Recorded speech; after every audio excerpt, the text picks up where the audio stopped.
I graduated from Paul VI High School and from the University of Scranton, which is a Jesuit university. I am also involved in the high school youth program here, the middle school and high school youth group. I assist Shireen, our director, with that on a regular basis. I would say community. I think that when I'm sitting around and I'm bored, even as an introvert, it's always connection with other people that I'm looking for, whether it's texting with a friend, which doesn't quite fulfill it. Usually hanging out with people in person is what does it.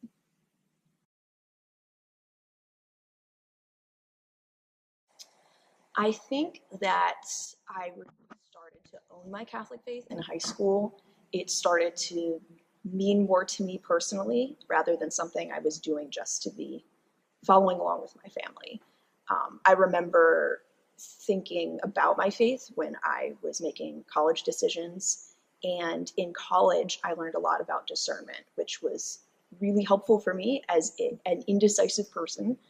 It helped me decide to go on a service trip. I went on a service trip to Uganda. My faith helped me decide to study abroad, where I was involved in a Catholic organization in Scotland at a university there, which was a very cool experience. That helped center me and give me a sense of community even when I was away. It also helped me decide to join a postgraduate service program, the Jesuit Volunteer Corps. So I spent a year in San Francisco working at a Franciscan organization. That was really important to me as well.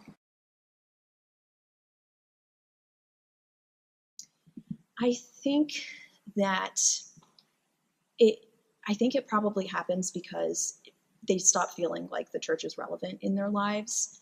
I think they perhaps find it hard to connect with the church. I think sometimes it starts when people are teenagers and they want to rebel against things they've grown up with. But sometimes it's just that people feel like they can't connect with it for whatever reason. And maybe there's other ways that we can reach out to those people before they kind of disappear and then maybe show up in their 30s when they want to get their kid baptized. We need to do a better job of keeping that community around because I think that young adults have a lot to offer.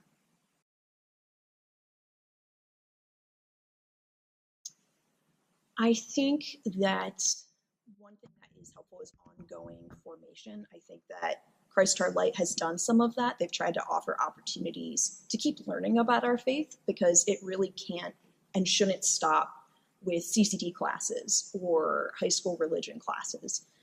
I was lucky that I had the opportunity to study that in college as a requirement, to engage with theology a little more deeply, to talk about some of these bigger questions. But that also shouldn't stop in college. I think that ongoing formation is a really great and important thing. I think one thing that can help people relate better to Catholicism is encounter. Pope Francis talks a ton about encounter. And that's something that I've found really important for me personally. That's what I learned when I was in San Francisco. I was working with adults experiencing homelessness, and I didn't have many stereotypes of them going in, but especially leaving, it changes things when you get to know people personally. When people become Tom or Cynthia or Paul, they're not just nameless people. And I think, especially with all of the divides in our society right now, offering that opportunity to really just encounter people, to get to know people, can help all of us really see God, because I experienced God more deeply than I ever had before when I was really encountering people in that way.